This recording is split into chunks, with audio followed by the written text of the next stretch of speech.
NC তৈরি করেছে তারাই তো আইএসএফ করছে। আমরা হচ্ছে গিয়ে তৃণমূল আর হচ্ছে গিয়ে আমাদের পছন্দ নয়। আমরা এখন হচ্ছে গিয়ে মানে হচ্ছে গিয়ে আইএসএফ ভাইজানের আমরা ওনার অনুসারী, ওনার এই পছন্দ হচ্ছে গিয়ে খারাপ ব্যবহার এখন দেখি না, আমরা সেই কারণে ওনার ভক্ত হিসেবে ওনার ভোট আমরা। আইএসএফ এর মধ্যে দাঁড়িয়ে আছি, তাদের উপরে অনেক অত্যাচার করতে শুরু করছে, কিন্তু আমরা সেই বাধা মানছি না। কারণ আমরা টুপি মাথায় দিয়ে মাথায় দাড়ি রেখে যে করছি, যেখানে যাচ্ছি সব আইএসএফ এর লোক। কিন্তু যারা টিএমসি তৈরি করেছে তারাই তো আইএসএফ করছে। বিজেপি দালাল, কিন্তু অ্যাকচুয়ালি উনি বিজেপি দালাল না, বিজেপি দালাল যারা তারাই বলছে যে আমরা বিজেপি নওশাদ সিদ্দিক বিজেপি দালাল। হচ্ছে গিয়ে রাঙামাটিতে এসছি, এই যে টিএমসির যা দুর্যোগ অভিযোগ যা হচ্ছে মানুষকে বিভ্রান্তি, কিন্তু আমরা টিএমসির প্রথম সিঙ্গুর নন্দীগ্রাম চুচুড়া পছন্দ হচ্ছে গিয়ে ওনার জনসভায় মানে আমরা গিয়েছিলাম, তখন কিন্তু হচ্ছে গিয়ে মমতা ব্যানার্জির তখন হচ্ছে গিয়ে মানে রাস্তা ছুটে ছুটে উনি জনসভা তৈরি করেছিল। আর সেই সিঙ্গুর নন্দীগ্রাম দিয়ে গিয়ে আজকেরে আমরা তার ভোট দিয়ে বড় করলাম, করার পরে দেখছি যে হচ্ছে গিয়ে আজকেরে আমাদের মানে বিভিন্ন রকমের হচ্ছে গিয়ে গ্রামে জুলুম অত্যাচার হচ্ছে। যারা সিপিএনের ক্যাডার বাহিনী ছিল, যারা হচ্ছে গিয়ে মানে আরএসপির নেতা নাগরি যারা হয়েছিল, তারাই চলে গেল সামনের সারির হচ্ছে গিয়ে টিএমসির নেতা। সেই টিএমসির নেতারা হয়ে আজকেরে আমাদের ওপর হচ্ছে গিয়ে জুলুম অত্যাচার শুরু করে দিয়ে দেছে। কিন্তু সত্যিকারের হচ্ছে গিয়ে দেশ স্বাধীনতার ভোট হয় না, যেখানে হচ্ছে গিয়ে মানে ভিডিও দখল করে নিয়ে বিরোধীদের কারের ভোট করতে দিল না, বেদরা মারলো, মেরে নিয়ে এদের সব তেড়ে দিয়ে দিল। ওরা বললো যে হচ্ছে গিয়ে ঠান্ডা মেধাকে হচ্ছে গিয়ে মানে তোমার মানে কমিশনার ওই যে ভোট ফাইল হয়ে গেল নমিশন, কিন্তু নমিশন কারের ফাইল করতে দেয় না বিরোধীদের, সবার পিঠে একদম তদ্রুপবাদী করে দিল। কেননা সেই জায়গায় আমরা ছিলাম, দেখেছি। এইটাই আমাদের ক্যানিং মানে এটা পরের রাম দাসের বোমাগুলি অত্যাচার বহু রকম হয়েছে ভিডিও থেকে। এখন আমরা হচ্ছে গিয়ে তৃণমূল আর হচ্ছে গিয়ে আমাদের পছন্দ নয়।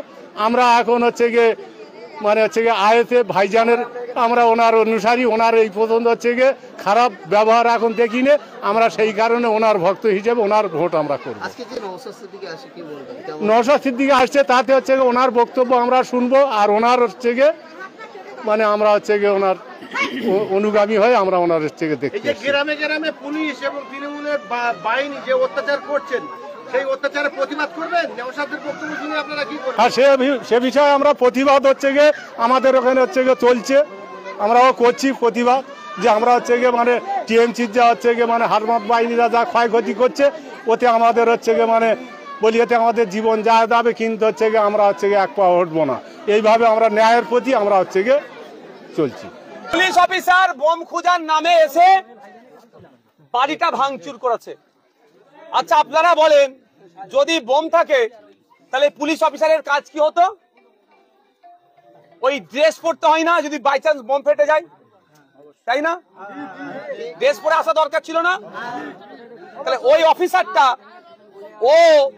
ও ডিউটি পালন করছে না তৃণমূল নেতাদের পাচারতে এসছে? এটা মাথায় রাখতে হবে আপনাদের। আমরা সব পুলিশের বিরুদ্ধে নয়, কিন্তু যে পুলিশ আইনের বাইরে যে কাজ করে তার বিরুদ্ধে আমরা। আপনাদের বলে যাচ্ছে একটা কথা, ওই অফিসারটার নাম শুনতে পেলাম ইজাজ আহমেদ। নাম শুনে জান ঠান্ডা না? হ্যাঁ, আমি বারবার একটা কথা কি বলি, ওই মুসলমান টান করবে না, জাত ভাই ওসব টানবে না। আমি বলি না যে মুসলমান বিধায়ক বিধানসভায় গেলে বিশাল লাভ হয়ে যাবে, এটা ভাববে না। দলিত বিধায়ক বিধানসভায় গেলে দলিতদের বিশাল লাভ হয়ে যাবে, এটা ভাববে না। আদিবাসী বিধানসভায় গেলে আদিবাসীদের বিশাল লাভ হয়ে যাবে, এটা ভাববে না। বলি তো, এটা প্রমাণ দেখতে পাচ্ছ। এবার হচ্ছে ওই অফিসার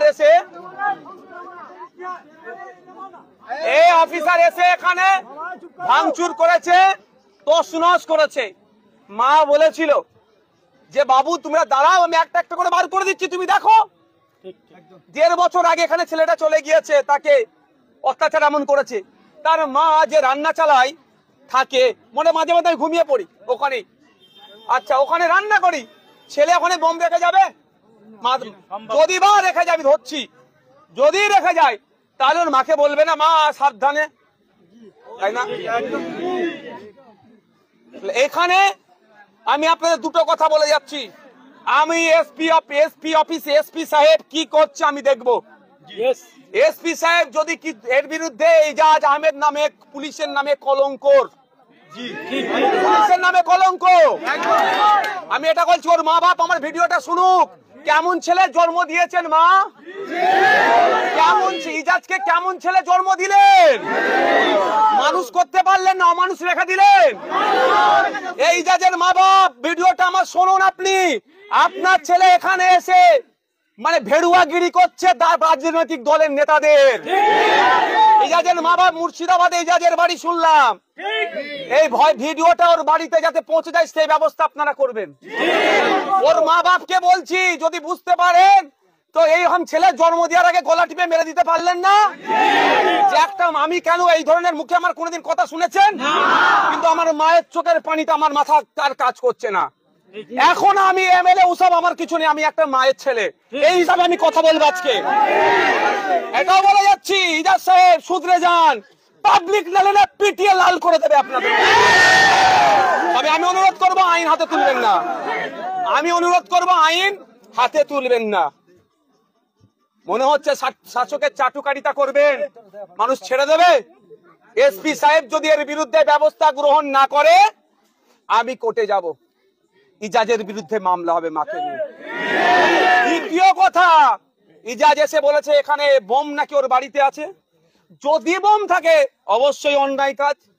ইজাজের মাকে এর মাকে নামটা কি, আওকাতের মাকে আর আওকাতকে ধরে পুলিশের হাতে তুলে দেবো আমরা।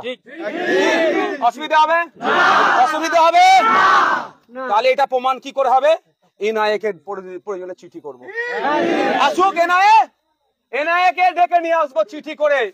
এনআইএ কাছে হবে যদি এখানে বোম থাকে, যদি এখানে এদের বাড়িতে বোম থেকে থাকে তাহলে এনআইএ এসে আওকাতের মাকে আর আওকাতকে অ্যারেস্ট করবে।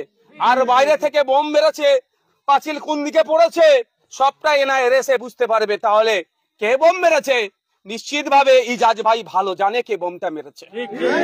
আমি এটা বলে যেতে পারি, এটা আমি বলে যেতে পারি ওই অফিসার ইজাজ সাহেব ভালো করে জানে বোমটা কে মেরেছে। তাহলে এনআইএ ওকে জবাব দিতে হবে। সব জানে, ও এখানে ভাঙচুর চালিয়ে নেতার বাড়ি ডাবের পানি খাবে কি মদের ডাবের মধ্যে মদ ভরে খাবে আমার দেখার দরকার নেই, কিন্তু নেতার বাড়িতে গিয়েছিল এটা আমাদের কাছে প্রমাণ আছে, অনেক আই উইটনেস আছে। দুটো হবে, আর যদি এসপি সাহেব এর বিরুদ্ধে ব্যবস্থা গ্রহণ করে ভালো কথা, আর না হলে কি হবে আইনি লড়াই হবে। সাথে সাথে এনআইএ কি চিঠি হবে, এনআইএ আসবে, ন্যাশনাল ইনভেস্টিগেশন এজেন্সি আসবে, দেশের অন্যতম একটা বড় এজেন্সি। বোম এই ধরনের গুলো তারা বেশি ইনভেস্টিগেশন করে, তারা দেখুক। আমি আবারও বলছি পুলিশকে আমরা সম্মান দিই, সম্মান দেব। পুলিশ আমাদের সামাজিক বন্ধু, পুলিশ আমাদের পরিবারের একজন গুরুত্বপূর্ণ সদস্য।